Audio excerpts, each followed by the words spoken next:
Gotcha. Ah, that's better. ProtectYourBubble.com. Proud sponsors of Swipe on Sky News.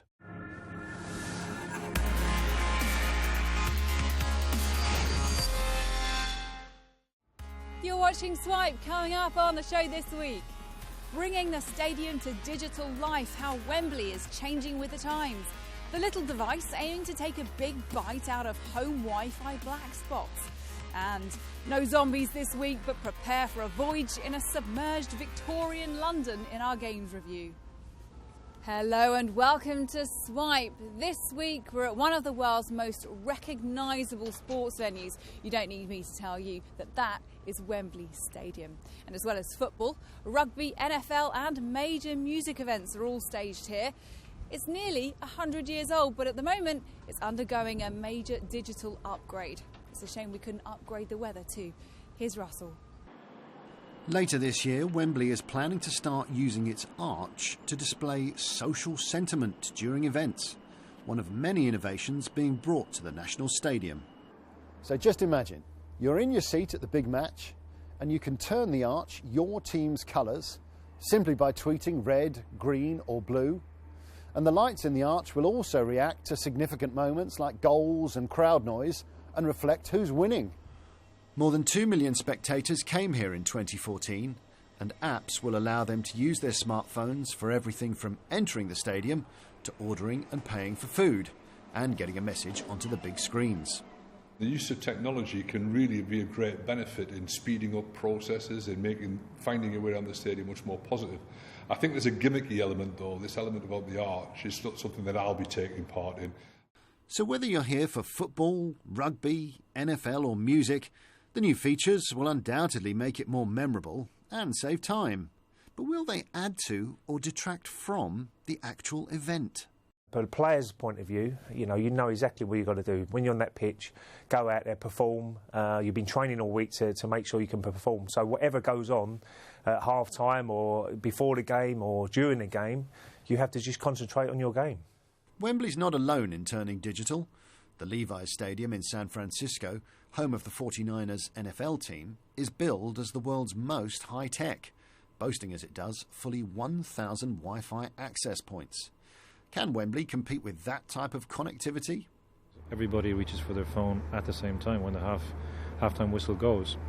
So we've engineered the stadium capacity to be able to guarantee reliability even at those moments of highest peak, up to 99.95%. And that's for voice calling or for even making a data connection. The Wembley experience is changing dramatically thanks to technology, with the arch playing its part. And apps are also making a big difference, as Gemma found out earlier as she made her way here. So here we are, we've arrived at Wembley Park Tube Station on our journey to the stadium today, and we're going to use a couple of new apps. We certainly have. The first one is the Cash on Tap app that I can use to travel on London Underground. Oh, we can swipe through with this? We certainly can. Ooh, thank you very much. So here we are, front of Wembley Stadium. Our new digital screens in place. They look great. And we're using these to engage our fans, to entertain our fans, so they can post their thoughts and their pictures. So we can tweet and we can have our tweets there. And pictures, what about a selfie? A selfie. Let's do a selfie now. We love a good selfie on Swipe. Let's do a selfie now. Ready? Ready.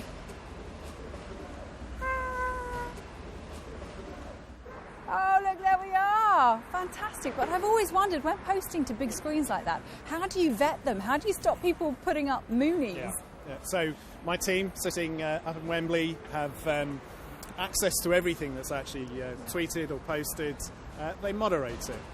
Let's go into the stadium and have a look at what else we've got. Aha! There we are. Even bigger. We're still up there. Yes. It's just as well you've got your team vetting for those multi-pictures. Absolutely. The final thing to have a look at today is sharing your thoughts on Wembley through the app with a big message to our video boards. Oh, is it? So I'm going to write something here. Just like sending a tweet. Oh, and it'll appear on the massive screen, just like our selfie. Indeed. Okay, what should we put?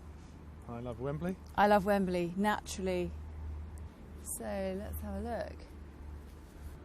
Aha, there it is. I love Wembley by Gemma.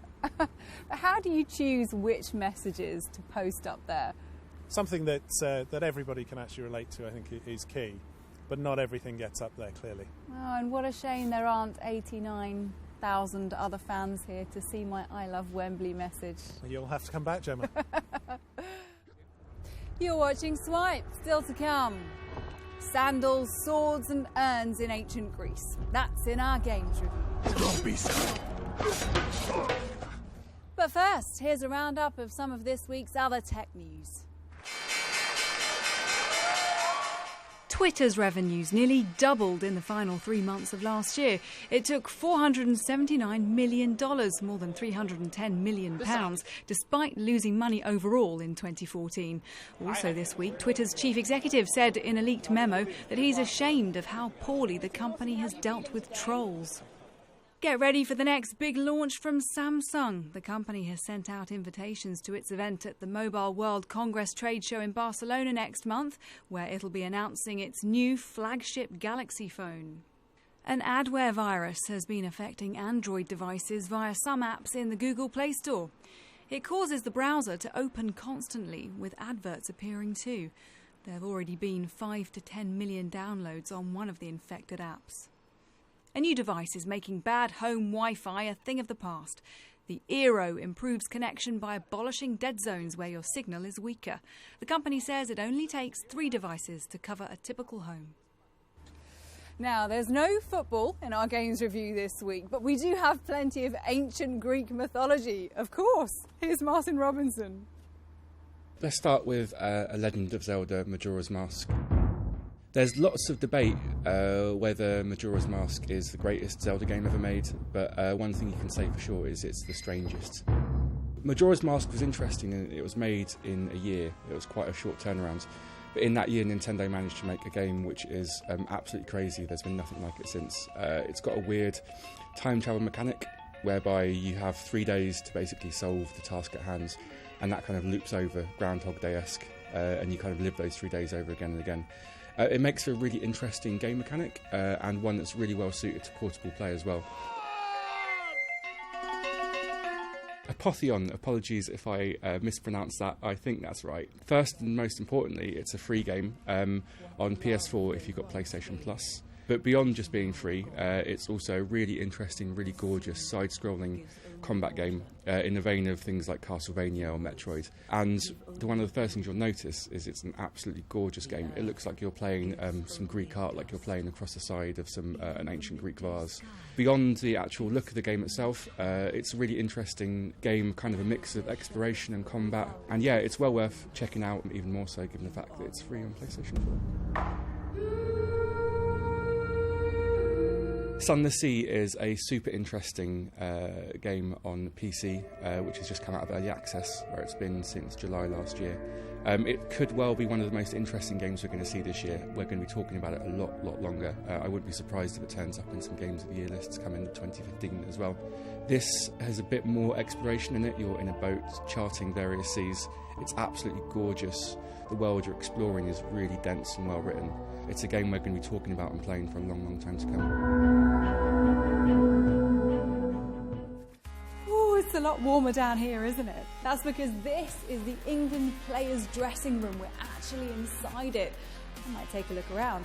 So for now, I'll say goodbye. Thanks for joining us, and you can keep up to date with all the latest tech stories on Sky News for iPad, our smartphone app, skynews.com, and our YouTube channel. But for now, bye-bye. Oh, what's that?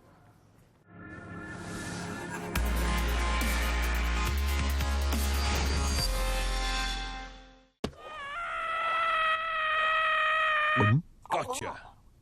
That's better. ProtectYourBubble.com. Proud sponsors of Swipe on Sky News.